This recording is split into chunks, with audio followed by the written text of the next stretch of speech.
Seeing things pick back up. We just put 2 listings on the market last weekend. Both of them sold the first day on the market. You know, it's an interesting dichotomy right now in the marketplace in Raleigh anyways. You've got basically 2 categories of homes. You've got those that sell immediately and those that sit for a long time. I've never seen buyers more aware of days on market with listings. It seems that there's this automatic assumption that when you go beyond basically 11 days, the house is either overpriced or there's something wrong with it. Usually it's that it's overpriced, but we could have 2 similar homes in the same neighborhood.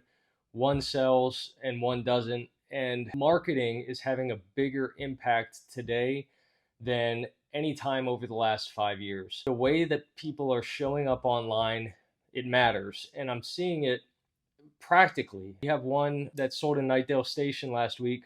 Another house right down the street had been on the market since January. Similar size home, similar price point. The seller called me basically like, how did you do that? Because we've been on the market. Can you take a look at my listing and see what's wrong with it? The way that you present online, it just really, really matters right now more than ever. And that's what a great real estate agent can bring to the table. We are supposed to be expert marketers. So before I go any further, check out the description below. You'll find a couple of links there. The first will give you a monthly home value estimate dropped directly into your inbox. And the second will allow you to search for all Triangle area homes. Lastly, please like and subscribe. It just helps YouTube know that you like the content. It helps us reach more people. Listings on the market have increased significantly in April 2024 as it compares to April 2023. 32% more homes on the market this April versus last April. 30% is a lot. And last April 2023, was one of the lowest Aprils on record, if not the lowest April on record in terms of listings on the market. But what we're seeing in terms of like end of month numbers, those homes that are going beyond 11 days to sell are typically selling at a days on market north of 30 or 40. As opposed to the second category, if it's selling under 11 days, it's usually day like 2, 3, or 4. Buyers are being more discerning. You've seen interest rates go up and then come back down a little bit. We just got new CPI numbers today that beat expectations for the month of April. That's a good thing. That means, you know, the likelihood of rate cuts towards the end of this year goes up a little bit. There's a lot of debate on what's going to happen with interest rates as we go towards the end of the year. There's still a lot of economists that say we're going to cut. There's another bunch of economists that say it makes no financial sense to cut, at least at this point. So we'll see what happens.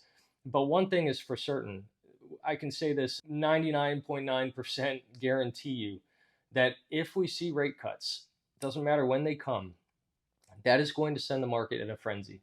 If mortgage rates drop back down into the mid-6s or below, you're going to see the buyer activity pick up, the likes of which we haven't seen probably in a couple of years, and that's going to send prices higher. It's going to also help get more inventory on the market, which will help that situation a little bit, but we're going to see prices go up.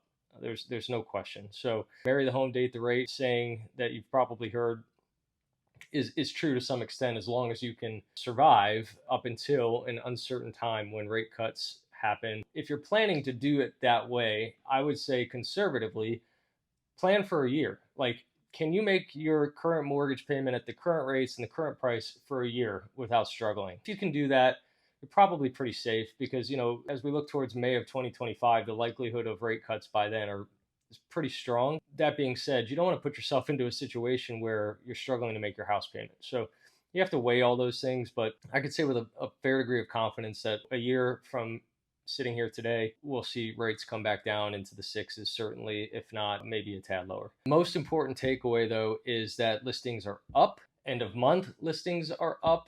And as a market, we've gone, speaking about Wake County, crossed the threshold of 2 months of supply, meaning if no other homes came on the market today, it would take 2 months at the current rate of sale to absorb or for the market to purchase all of those homes, which is certainly better than the 1 month or less that it's been for a couple of years. Things are trending towards a more balanced market, still a seller's market though, however, and that one overhang is the question about the interest rates. If those do tick down, that's going to flip the script once again, turn the market into a strong seller's market.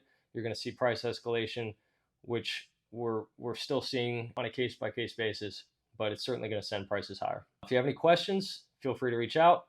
And don't forget to like and subscribe, and I'll see you next time.